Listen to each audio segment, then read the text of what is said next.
I'm going to start the recording. I think it's going. For some reason, when I use the Canvas link, I can't hear her. I can't hear her say that she's starting a recording. I assume that she is. I'm going to focus on the template, the annotated template. So when you go into resources under the module section at the bottom, there are two templates. I need to I'm going to make sure I have the most recent copy when we're done. Sometimes I'll go in like I did today, and I want to make sure it's current. There are two copies of the template. One is the annotated, which is probably the most valuable. That's the one we'll lean on tonight. The annotated template explains all of the sections of the proposal, but it also is the best, most current example of formatting guidelines required by the School of Divinity. They changed it a couple of years ago, but all making Turabian easier. And I'm all for that, quite frankly. One of the things, I actually had an 897 student in the spring who hadn't been, I mean, it'd been almost 4 or 5 years since she had been part of one of the courses, and she was still having a 1.5-inch margin on the left hand side. Who is this? Is this Gay? Yes, this is Gay. Hi, Gay. This is Gay. Hi, I'm muting now. I'm actually at my mom, so I'm muting now. Okay, hi to Mom. Okay. So thank you. We haven't done a 1.5-inch margin on the left for a while because that's when we had printed hard copies of the dissertation. Remember back in the day? And so if we were printing a hard copy of the dissertation, we needed a 1.5-inch margin on the left to allow for the binding. Well, we don't do that anymore. So there are only 1-inch margins on all 4 sides. So what I'm going to do is I'm going to unpack, I'm going to take advantage of the annotated template to show you as many things as I can. I still, I have 6 active 899 students. We just had 2, we had 8, and we had 2 went through the defense process and are finishing up their ProQuest publication right now. And these issues come up right through. And so it's not as though I expect you to remember everything, but these issues will never stop. So long as you're composing your dissertation, all of this is going to be the same. And so even though this is, and we would call this the cover page for chapter 1, which your proposal will be, this is the cover page for the whole dissertation. So what you're seeing here will end up applying to everything that you do. And I'm not going to take the time to go into the details of the dissertation. I may do that. I promised to do something toward the end, especially for those anticipating moving on in the fall to 899 to describe that transitional process. And so I'll do some additional things for you all at that point in time. A couple of folks may not go on to 899, and it's probably best not to add a lot of confusion unnecessarily. So here at the cover, this again is the title page for the entire dissertation, but you will use it starting with a proposal. Remember that the title is not your statement of the problem question. The title is a shortened version of that. And so it's going to have essentially the same information, but it doesn't need as much information, and it's not in the form of a question. It's just in the form of a title. So if I come around and say, by the way, this is not where you put the statement of the problem question, that's why. The title is a shortened version. It's upper and lowercase, single spaced, all bold on the title page. And then most of this can be filled in. We'll look at the blank template before we're done. Virginia Beach, I already had somebody who is getting ready to publish his dissertation. he put his own city and state. It was somewhere else in Virginia. We had to go back and say, no, Virginia, because it's being published in Virginia Beach. And so they all have that information. That's pretty standard. Then there's a copyright page. Again, you put your name, all rights reserved, that sort of thing, whatever year you publish. And then we go to the signature page. Now, please keep in mind that the signature page does not have physical signatures.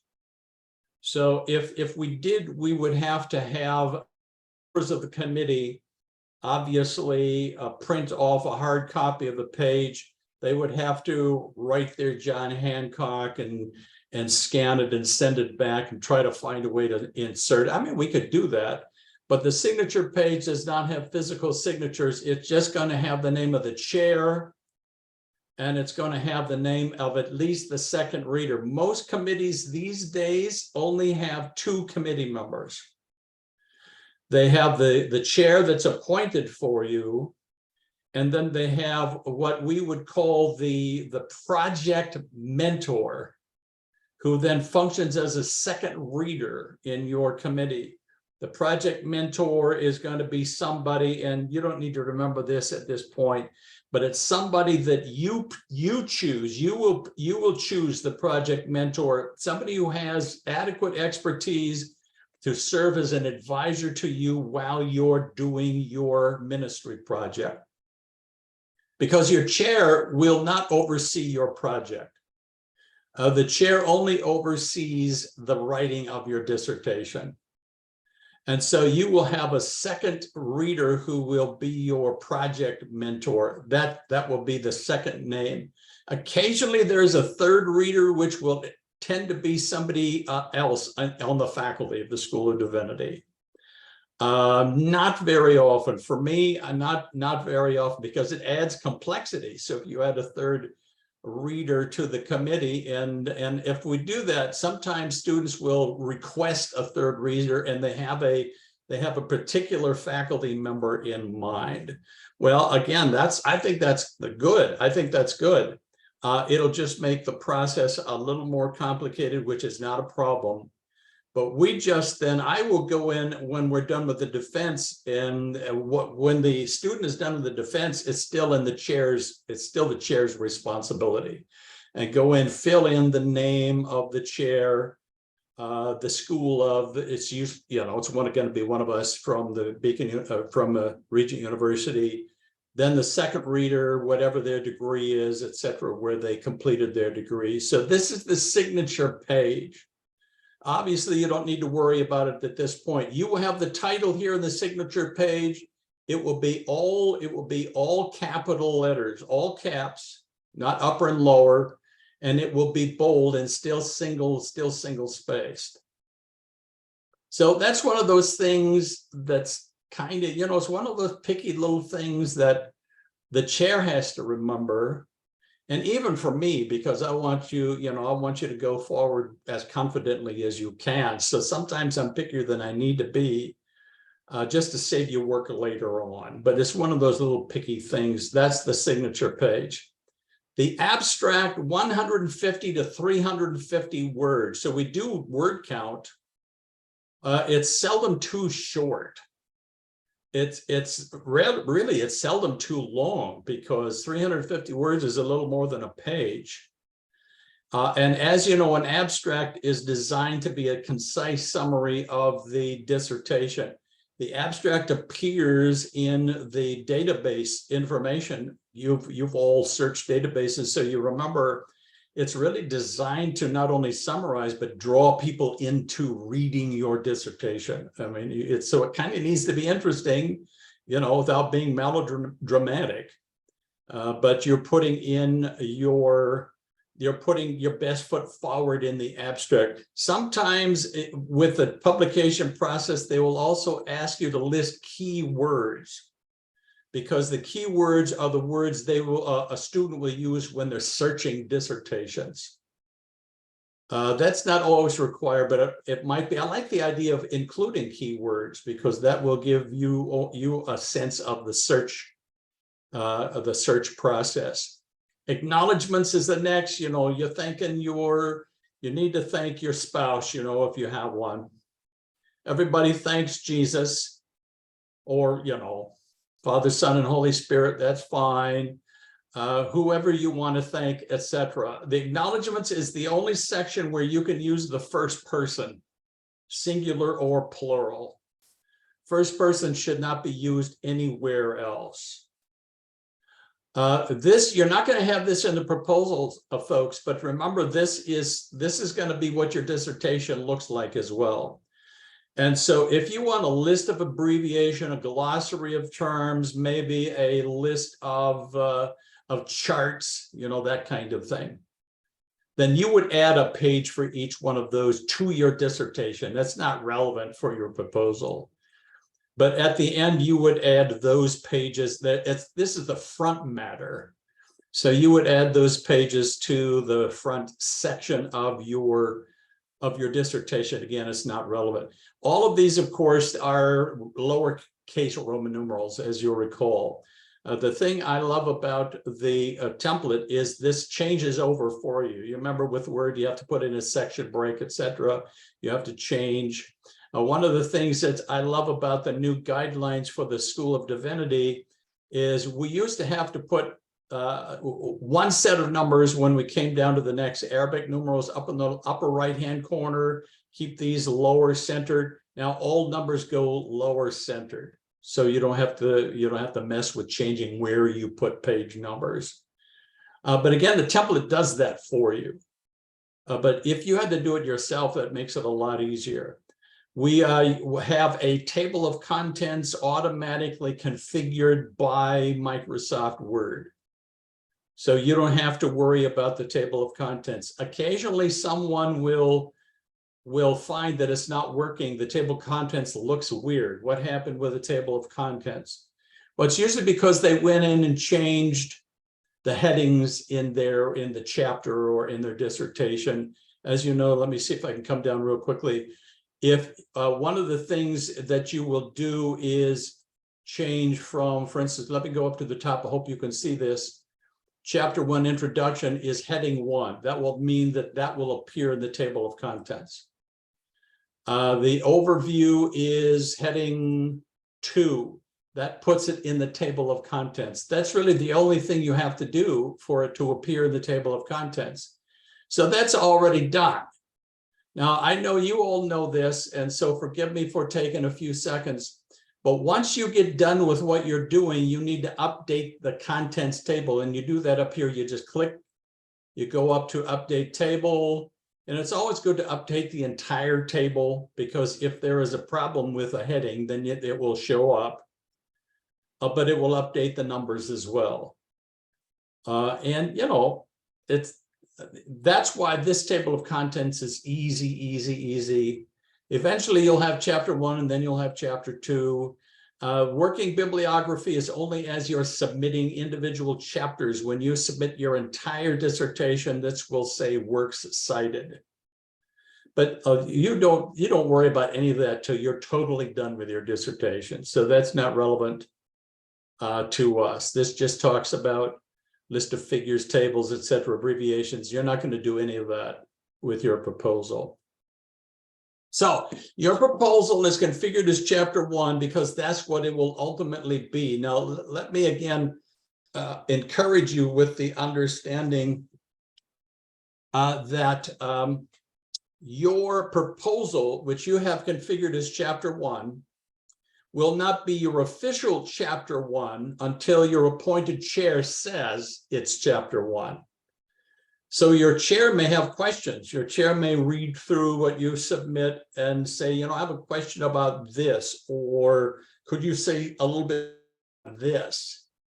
And that's their right. I mean, once you have an appointed chair, they're the boss. And fortunately, I have to tell you, Doctor of Ministry dissertation chairs are really nice people. And I'm not saying that just because I am one, but if you were doing a PhD dissertation, they wouldn't be as nice because they have a when it comes to research, etc. Now we're doing serious research, but we're doing it basically as a bunch of pastors.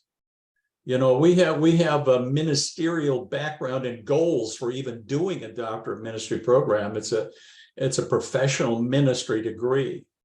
And so there are several early small introductory sections to your proposal. And so let's take a moment to just look at them. You should consider each one of these 2 or 3 paragraphs each. And maybe a page. If you thought in terms of a page, maybe a page and a half. If it goes on and on and on, you're doing more than a proposal, because chapter 1 is the introduction, as you can see. It's the introduction. And so if you're putting in too much material, you're starting to write dissertation chapters, which is more than what is needed in the introduction. And some folks are just real wordy and they just love going in. And once they get their hands on the keyboard, they don't know how to quit. And so I remember once getting a chapter 3 from a good brother who was doing good research, 126 pages long, chapter 3. I said, no. People are going to have to read this, first of all, and we don't want to stay up all night long reading. Your poor committee members, I can't tell you. And so it's possible to do too much. It's possible to do too little, but extremely rare, because once you start unpacking these items, it adds up pretty fast. So the overview is a general overview of chapter 1 of your proposal, a general overview. And you're kind of, you're just summarizing at the beginning.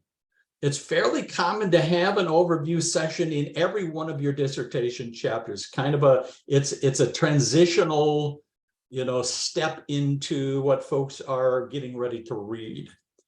And give them, again, a sense of whether or not, is this what I need to read? Is it not what I need to read? Because you remember, once your dissertation is published in ProQuest, people are going to be looking it up and reading it. I mean, you're going to be a noted expert in your area because you have published a dissertation. And so you're helping them read by giving them some transitions along the way. So overview sets the stage. And I'll point out something about the footnotes here in a moment. The next short section is the statement of the problem, where obviously you're giving us the statement of the problem question. Occasionally I will get one of these sections, the statement of problem question is not there. I said, well, that's why this section is there. So you can give us the statement of the problem question and then unpack it. I mean, why is that your statement of the problem question? And of course, your whole dissertation will explain that, but we want a short introduction to that. And so the statement of the problem section of the proposal, again, 2 or 3 paragraphs. You don't want to go on and on and on at this point, because you're introducing your project in your dissertation. Rationale provides. Let me make sure I'm looking at.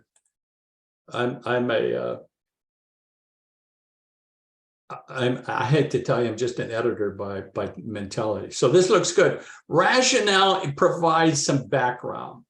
Now, occasionally when reading a summary of a literature section, or even a BTH Foundation section, I will see some background information about the project or the research context. This is what I want to do. This is what is needed in this local church or this situation. Well, that's not part of the summary of the literature, and it's not a part of BTH. Remember, those are reports of research. But you can begin to lay the background as to why you are even going to do this in this way. So rationale for doing the ministry of the project is where you begin to set the stage. This is what I want to do and why I want to do it. Now, please note in your annotated template that there are 4 questions that need to be answered specifically. And it works best, frankly, if you list the questions. So usually when I'm looking at your final proposal, I'll say, you need to list the questions and then answer them, so that you don't, so Dr. Flynn or your eventual chair doesn't have to go looking for it. It's just, you're helping readers.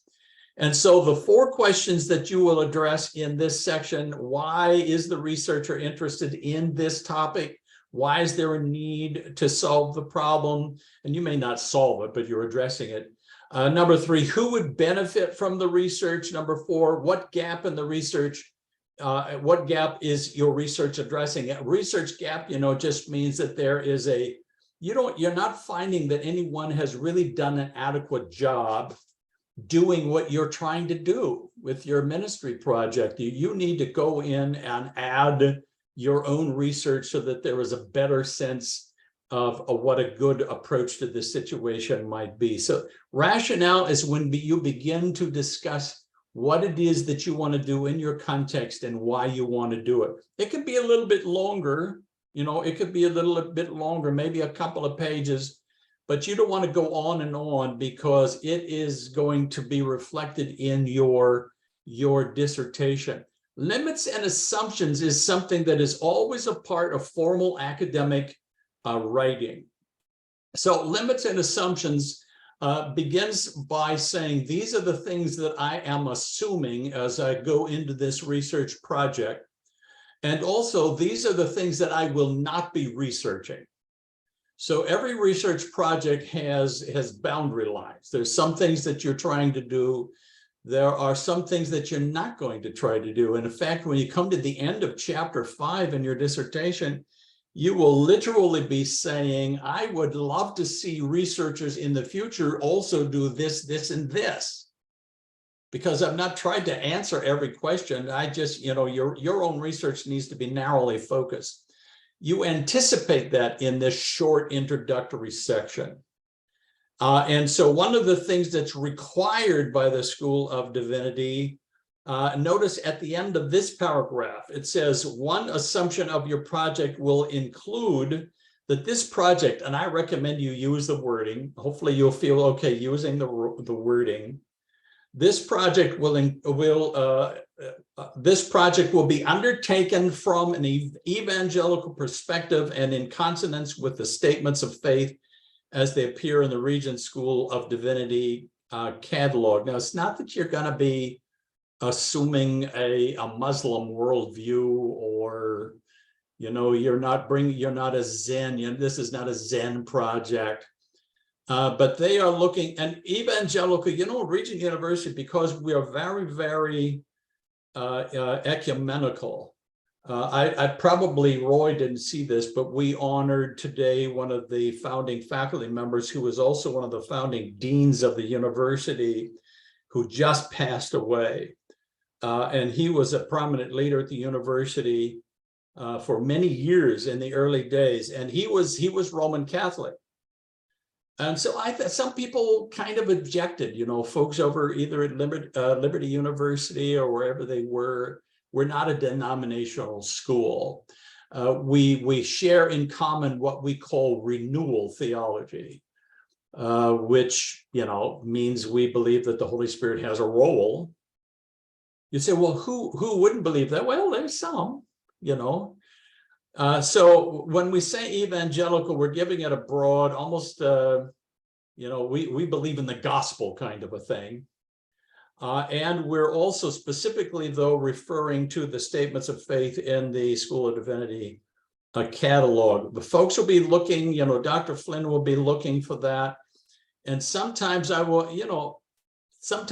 go in. There have been times in a proposal I'm saying, by the way, I hope it's okay, but I added this statement to that section because I know Dr. Flynn's going to look for it. So, rather than bothering you with it, But one of the things that I love about the annotated template is it gives you these kinds of details because they are things that Dr. Flynn will be looking for, more than your chair, because we have chairs who are also from a variety of traditions. And so it's not as important to them as it is to Dr. Flynn, who is the boss. Summary of the literature, these are the things, these 2 big sections is what we are working on.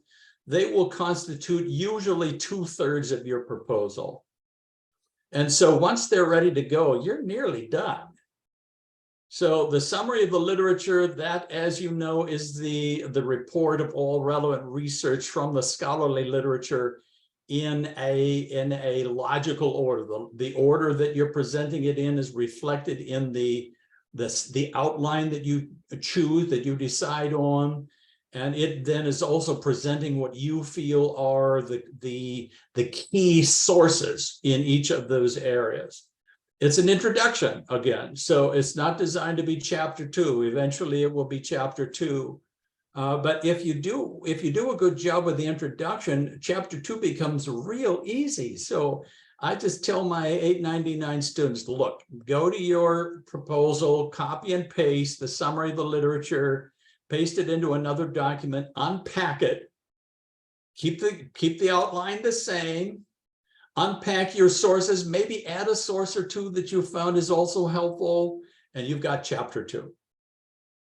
And so even though this is an introduction, the structure of it in terms of the outline headings that you chose and what you consider to be key sources in each of those areas, they'll give you all you need when you come to chapter 2. Sometimes I will mention, inevitably, I mention heading formatting guidelines in Turabian. First level headings, and I refer to them the way are centered and bold. Second level headings, which would be a subheading, this would be a main heading in this, and you're going to only have these, frankly, in the lit summary and in the BTH foundations. So the first level heading is centered and bold. Then a subheading, a second level heading, is centered but not bold. Now, usually with a proposal, you don't need more, you don't need to unpack more than that. You may unpack more than that in your dissertation chapter 2, but usually not in the proposal, because then you're probably trying to do too much, but occasionally it's okay. Then let me say something real quickly. If you did a heading, a third level heading, it would be flush left, aligned left, bold, and italicized. But again, it's going to be very rare to see that in a proposal. But you'll need that information when you start writing your dissertation chapter, because you're giving more, you're providing more information from your key sources. And so sometimes you need a more specific outline. Footnotes, you all remember that probably the Turabian 8th edition called for an Arabic numeral 1 followed by a period, and then the footnote. The 9th edition goes back to the way Word automatically does it. So when you have Word insert a footnote, it automatically does it this way, which is the number 1 superscripted, which is smaller and raised, no period after the number. And then the footnote, first line indented a ½ an inch, as you know, second line aligned left. I still occasionally, and I apologize if I say, by the way, you need to review Turabian footnote guidelines because you're not anywhere close. It's just this simple. This is what it is. And by the way, you need a period at the end of every footnote. I've had some people just really, you're going to be that picky? Yes, I guarantee you, if you don't put a period at the end of the footnote, somebody will say something about it. I mean, how hard can it be to put a period at the end of the footnote? So it's just, it's just one of those things. And once you remember the various ways, depending if it's a book or periodical or whatever it is, how the differences go. Remember, if you're using something from the internet and you want to provide access date and the URL, remember to eliminate, to remove, because Word will automatically insert the URL as a hyperlink. We want the hyperlink removed. There should not be a hyperlink. Simply because if somebody's reading your dissertation 5 years from now and that website's no longer there, it's just frustrating for them to try to click on the link and nothing happens. And so it just, we're looking for longevity for your work, quite frankly. Again, Turabian, I think it's most frustrating for Turabian followers like us to remember what electronic footnotes, if you're citing an electronic source, what should that look like?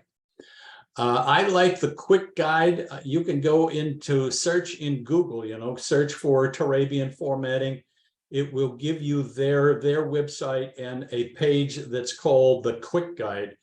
I know it probably sounds like cheating, but the quick guide gives you an example of every possibility.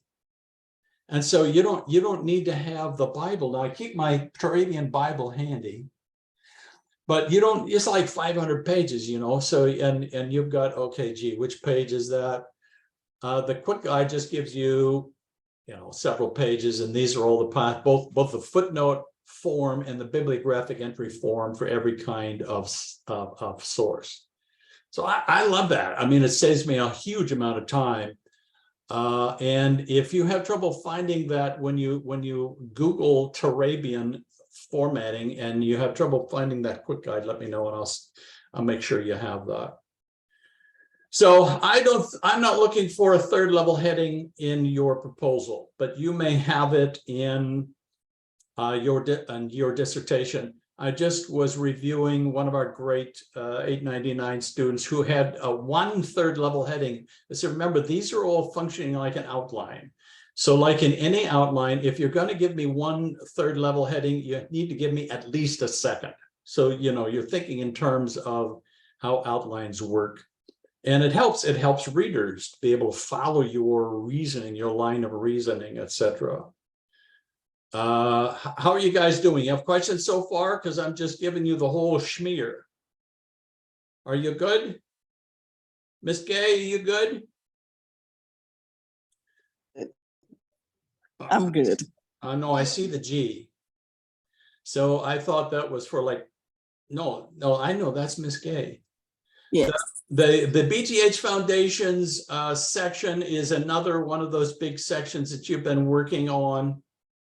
I had a great conversation with Roy the other day, and it's to get our brains wrapped around what will be chapter 2 and chapter 3. I told Roy, for me, I like to think in terms of where this is going to end. So in my mind, this is just how I process it in my mind. When working on a summary of the literature introduction, I'm thinking already about, okay, how is this going to end up in chapter 2? What's the difference between chapter 2 and chapter 3? And why are both of them there? Because if I were doing a PhD dissertation, I would only have a chapter 2.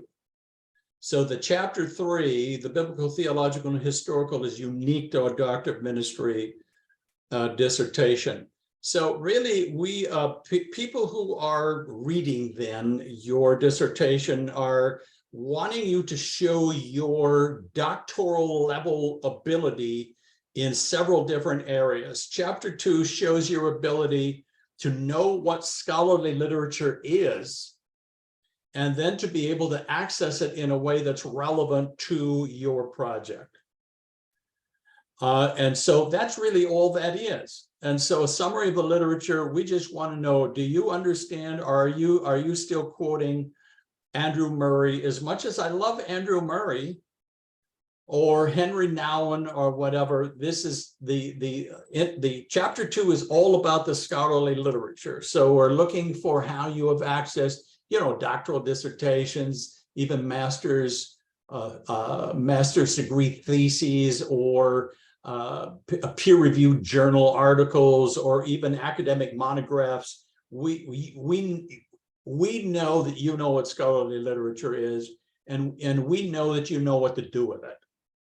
So that's what chapter 2 is going to demonstrate.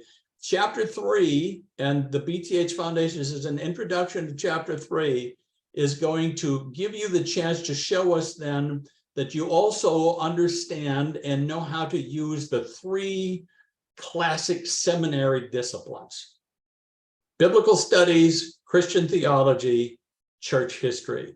So it's like you have to put, I think of it in terms of thinking caps, Now, okay, I need to take off, this still needs to have academic, worth, but I'm no longer worried about the scholarly literature and my ability to make use of it. Now I need to put on my biblical studies thinking cap, and I need to be able to show folks that I know how to do biblical studies.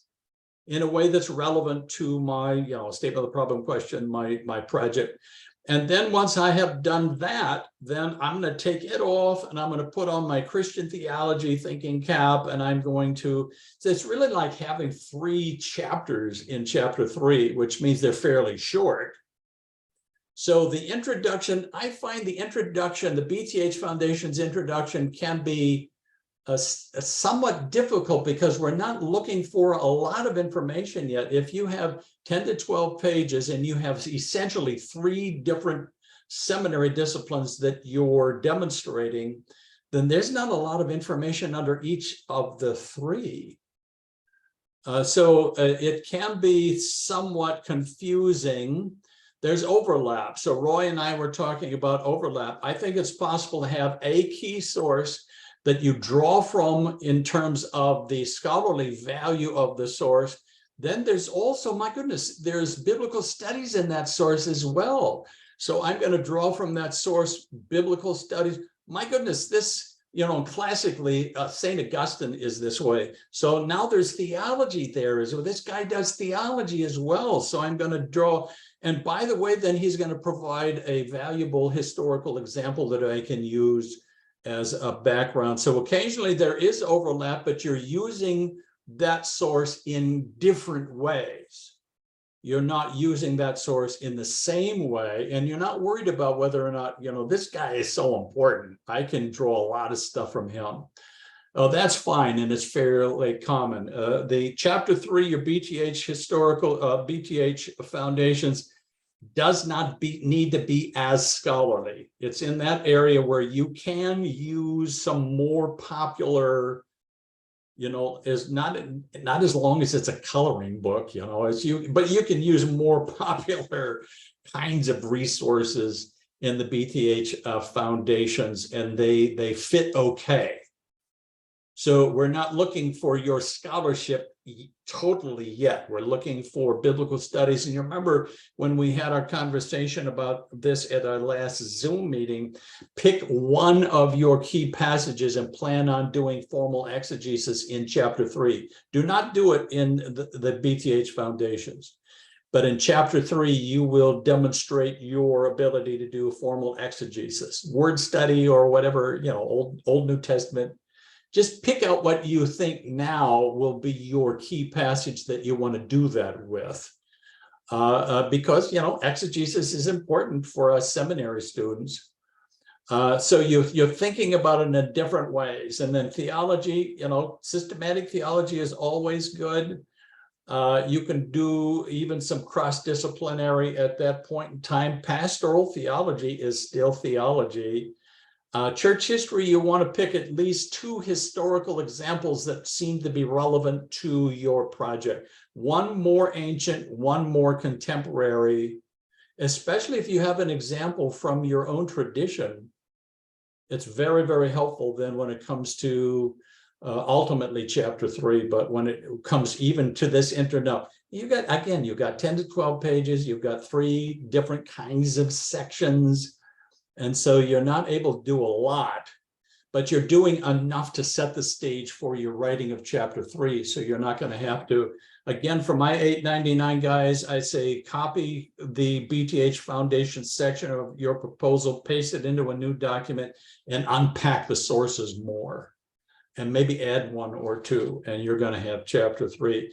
So if you can, for me, this is just my recommendation. If you can think about how you're going to use this in your dissertation chapters, it doesn't make it more difficult, but I think it makes it easier to wrap your brain around it, so that occasionally I'll have an $8.99 student who said, I thought I'd have to start all over again when it came to writing chapter 3 and start rethinking it. No, don't do that.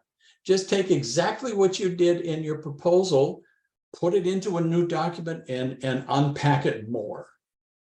And it will work perfectly fine. I think maybe I should ask whether or not there are follow-up questions, because it's a little complicated, but it's something we're equipped to do, because your doctoral students in a seminary context, this stuff. It's just a matter of being able to take the various kinds of approaches to the research that you've done. How are you folks doing? Do you have any follow-up questions on the BTH foundations? Brother Robinson? You're just worshiping, okay. So that's, remember, this is what we have been working on. Quite a few of you have a final, and you all are such great students. I mean, you're focused, motivated scholars, doctoral students. I don't anticipate needing to do a lot, but I'm quite happy to work with you so that what you end up having is a final section, a BTH Foundation section that you can simply copy and paste into the template, and you've got it. So that brings us to the final short sections. So it's important, and again, we have a good description of these in the annotated template. The next section is methods for analyzing the problem. And again, indicate which methods will be utilized for considering. This goes back to our discussion forum on project design. This is going to be related ultimately then to chapter 4. Chapter 4 is actually the report of your project. It's not the findings from it. It's just a report of what you did. And how you did it. So this will lead, but this is not going to, this is anticipatory again. So this is not going to help you really when it comes to chapter 4, but it's anticipating that kind of a direction. Because you remember, you don't know the details either of your project design or of the logical use you will make of data until you do the HSR application with Dr. Flynn. Prior to that, you're hoping, you're guessing, I would like to do this. That's what you're doing in the proposal. So long as don't think that anybody's going to hold your feet to the fire when it comes to these final sections. Nobody's going to do that because we know that you're just kind of imagining what you would like to do and how you would like to do it. That's what these final sections are doing. So methods for analyzing problem, it's not going to be a lot of stuff there. Just 2, maybe 3 paragraphs. Results and contributions relate to chapter 5. So chapter 5 reports the findings of your research. So you demonstrate how you collected data in chapter 4. Then you demonstrated how you analyzed the data in chapter 5 and what you concluded from that analysis. Well, obviously, you don't know that now. I mean, you have to do your project. So this is your expectations about results and outcomes. And because you have a vision, I mean, you already anticipate what it is you would like to do with all of this. And so you're giving us a sense of that up front. It's valuable to Dr. Flynn. I think it's even more valuable to your appointed chair because they can say, I'm really interested in the vision that you have for your project, and you can engage in a conversation regarding that. Related to results and contributions is evaluation of the project. This is when you get more specific into how you utilize the data from surveys or from a curriculum pre and post test or whatever it is that you did, how you utilized that data. Again, it's related to chapter 5, and you can anticipate, but you can't state with any confidence. This is just giving kind of this is a vision casting exercise when it comes to the proposal. And it's valuable. It's valuable for you, just like we're getting ready to do a discussion forum on research methodology. It's good to kind of review that stuff. And you're going to have just a short, 2 or 3 paragraphs of anticipation of what it is you would like to do in the end. The summary is a summary of everything that's come before. So it's not a summary of the evaluation, it's a summary of the entire proposal. And so again, in few words, you're not repeating what you've just written, you're just summarizing the highlights at the end. We're looking for a summary of the entire proposal. And once again, 2 or 3 paragraphs.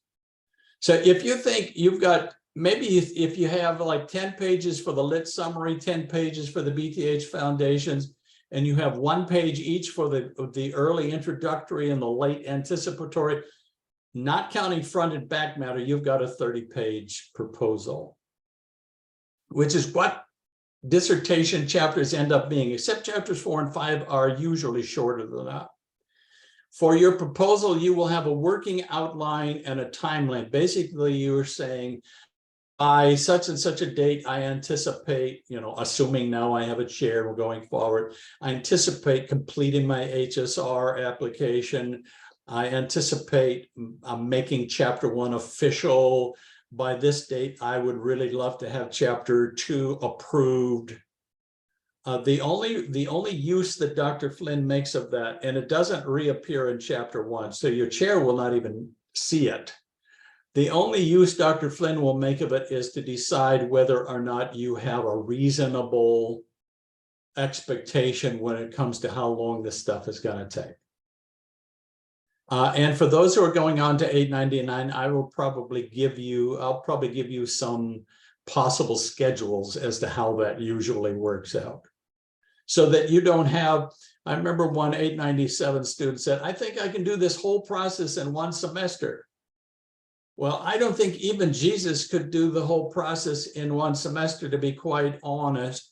As a matter of fact, to graduate, you need 6 credits, 689 credits. And if you only do 1 semester, you don't have enough credits to graduate. So you need to plan on having a realistic expectation of how long this is usually. Frankly, between you and me, usually 3 semesters, sometimes 4. Sometimes 4. 4 is reasonable. Remember, you have 7 years in the program total. So unless you're getting fairly close to 7 years, there's not a huge rush. On the other hand, you want to maintain good momentum as you go forward. I had a wonderful active duty Marine chaplain who is just now getting final approval from the admirals for his project. It's taken almost a full year. It's usually not that. If you're doing just an HSR application with Dr. Flynn, they're usually done in a month or 2.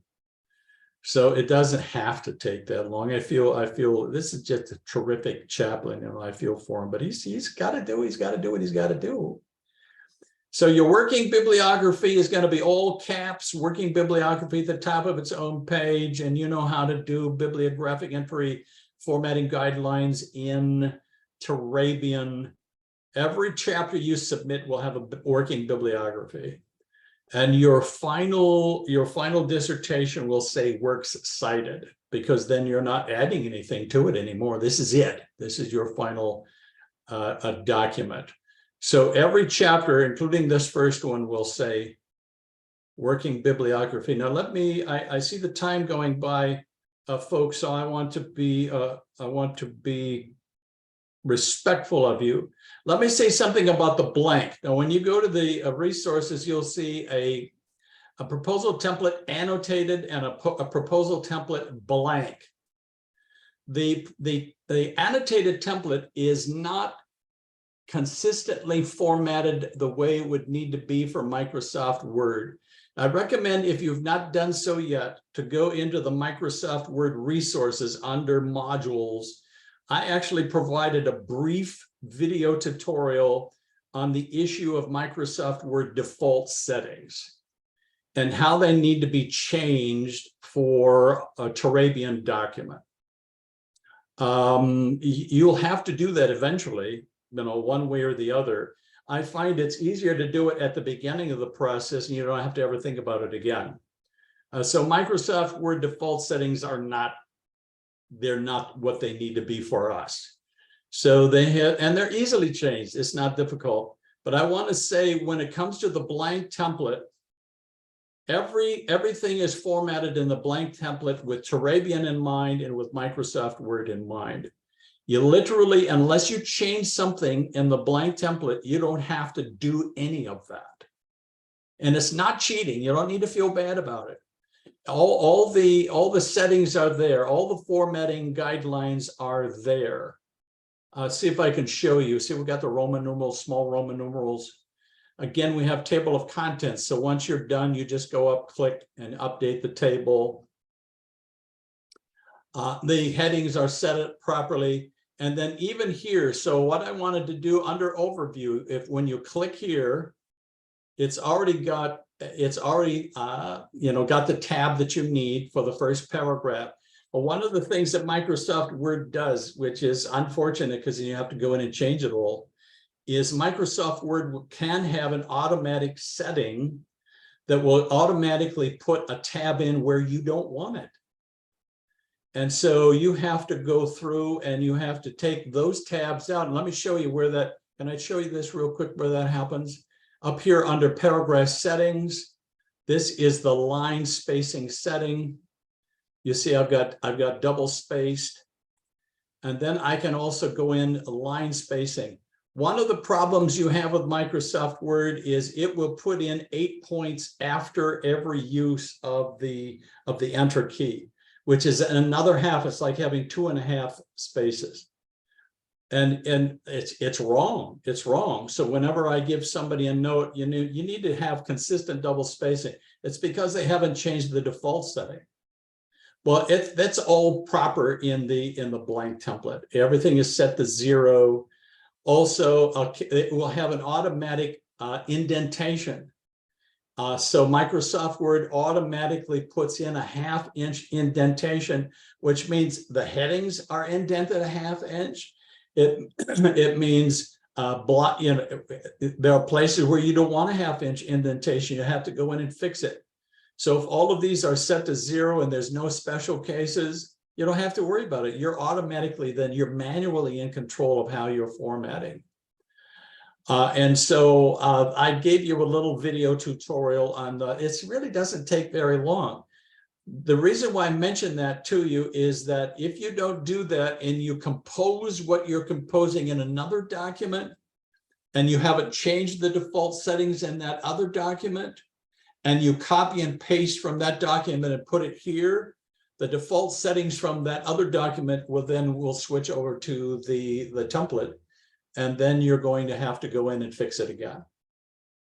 So it's easier to just have your original document with all the correct, basically you turn off all the default settings so that you then are manually in control of where you want an indentation, where you want it centered without any indentation.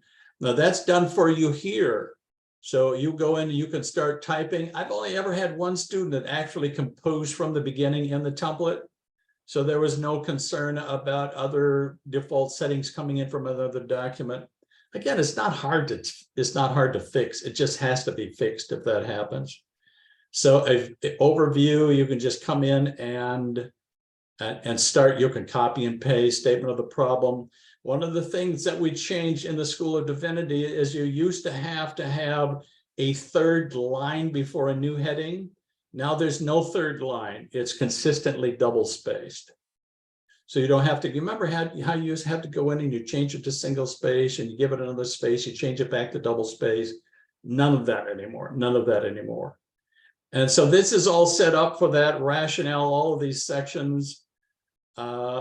Then of course, limits and assumptions, everything is set up for you.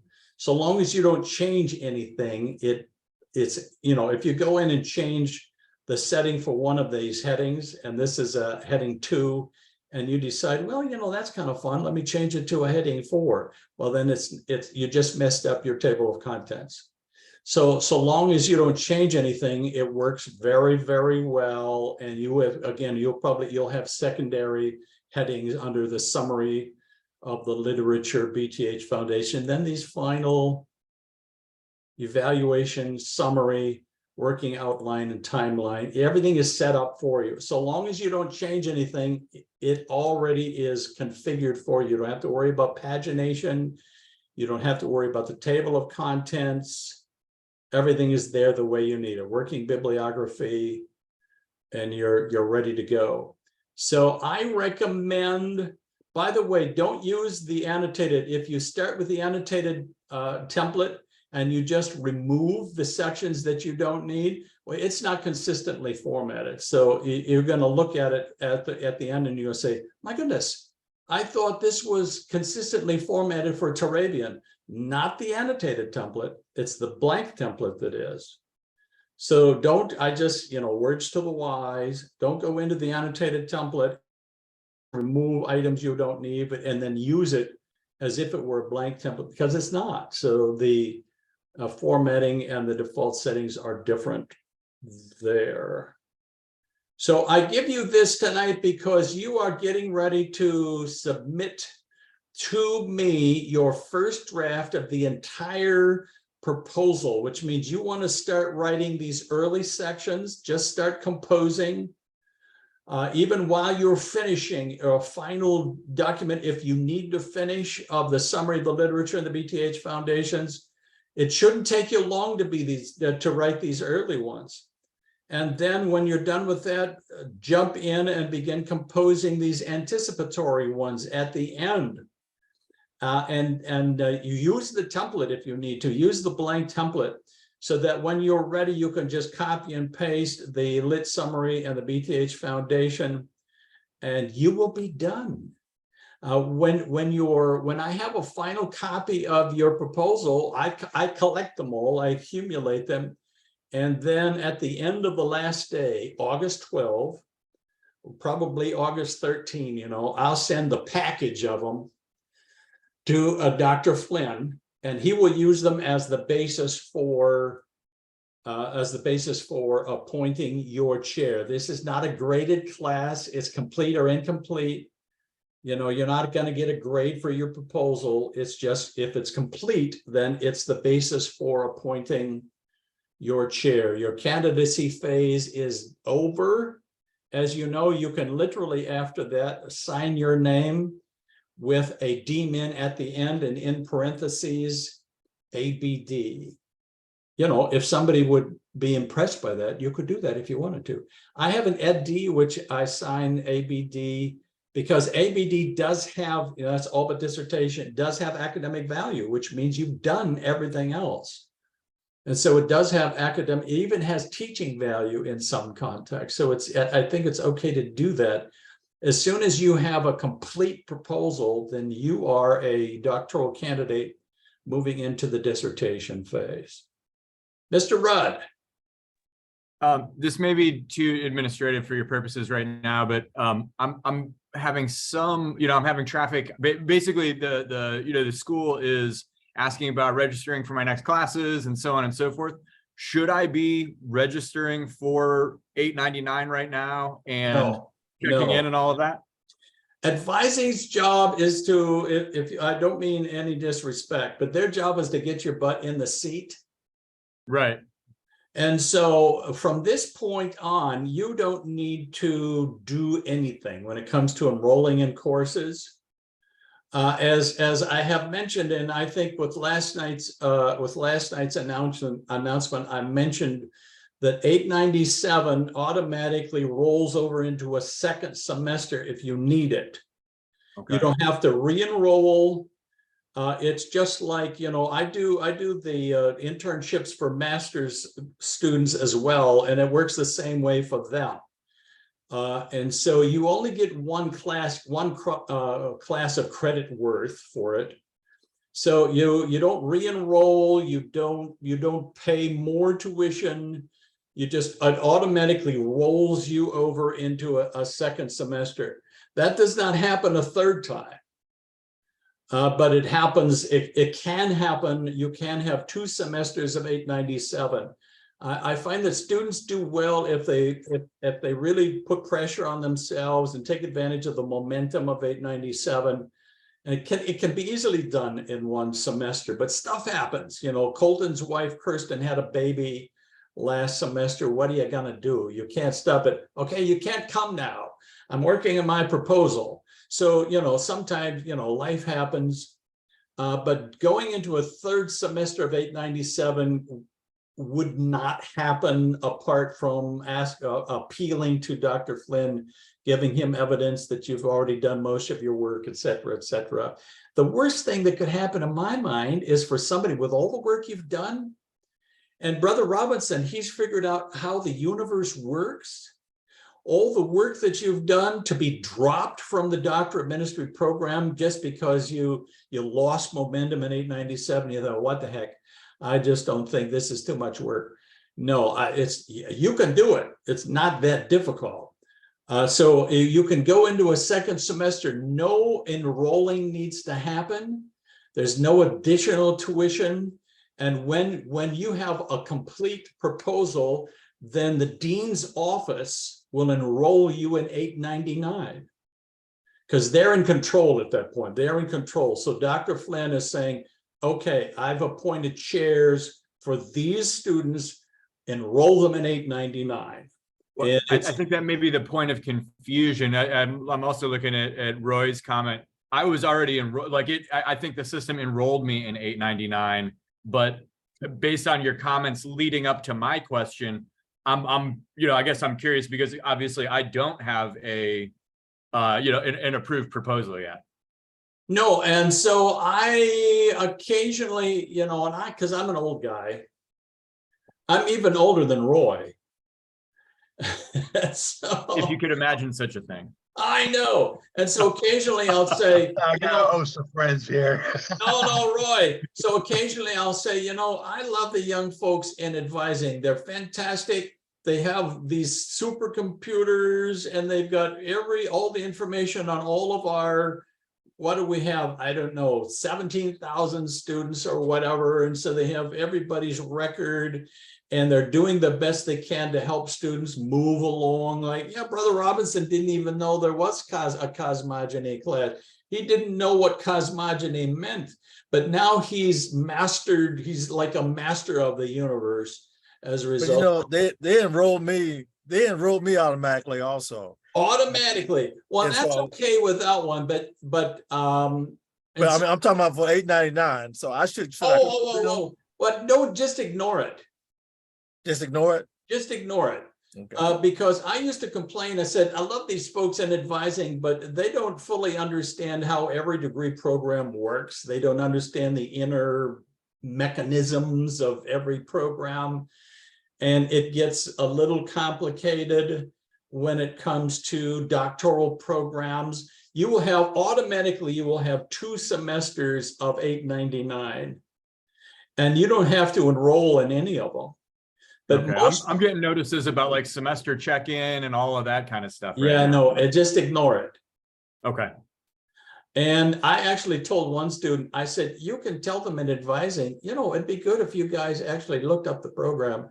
And my teacher just told me to ignore you. I said, well, no, don't tell them. Please don't. Dr. Asplund says. Just ignore them. These are young people that are doing a great job. They have a huge job. But you will automatically be enrolled in 899, but 2 semesters, you need 2 semesters of 899, and most will need a 3rd, and they enroll in 899A, which is a 1 credit, which means you don't get 1 additional credit for 899A, but they're only going to charge you 1 credit worth of tuition. So it's cheaper. This is good news. Can we fast forward to that? And so again, the Dr. Nangle in the dean's office does that, and the chair, he will communicate with the chair every time. So my 899 students, about this time, he'll say, do you anticipate any of your 899 students needing 899A? Yes, I do. The following will. Do you anticipate anyone completing their entire program? Yes, I do. And I will, and then he takes care of it. So it's like there's Josh Nangle and the chair communicate, and it happens automatically in the dean's office. I love the guys in advising. They're doing a huge work. If you can imagine all the undergraduate programs, all the 11 graduate schools, all of them of which have various doctoral programs. I think they're amazing folks to even try doing what they're doing. But I think you're safe in just ignoring it. Please don't tell them I said to ignore them. But you're safe in just ignoring.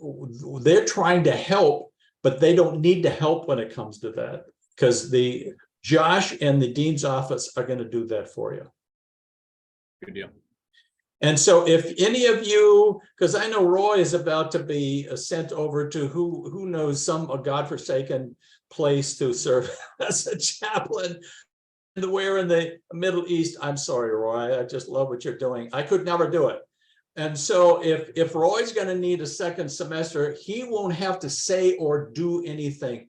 I will report instead of a P for pass, I will report an IP for in progress, which means he automatically is given a second semester without paying more tuition, without enrolling anywhere. It all happens in the dean's office. So it's easy for us, and I love the folks in advising.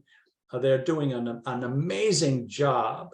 But for you all at this point in time, whatever you need to do going forward, the dean's office is going to do for you. Keep it simple. We don't need any more aggravation than we have already. Does that help? Does that make sense? I don't want to sound like a rebel from the 60s, you know, but. No, it sounds good. Just wanted to make sure I shouldn't, go so far, so I did my master's and then came right into my DMin. Yeah. And so, for however many semesters that is, it's been a very familiar semester check-in. Yeah. Make sure my tuition is paid, blah, blah, blah, get set for the next class. Clearly, this is different than that. So well, you're at the end. I'm doing on the administrative side, I'm doing doing what I need to do to make sure I don't, miss this. And then all of a sudden, I'm held up for a semester not starting my dissertation because I didn't click a button. No, you're not going to be held up. You're not going to be held up because it's me and Dr. Flynn at the end, and then he says to Josh Nangle, enroll John Rudd in 899. John, here is your chair. Have fun. And off you go. The only place where the folks bump into this are the interns, the master's degree interns. Roy, you did the thesis, didn't you? So you weren't an intern. So the interns have the same way. If I report an in progress for the interns, they're automatically rolled into a second, but they still may have advising say, by the way, we need to figure out what to do for you now. And I said, no, the registrar will take care of it. I will take care of it. This is it. But that's the only thing on the master's level that works that way. But all the doctoral programs work that way. Keep it simple, my friends. I'm going to stop the recording and then I'm going to pray for you.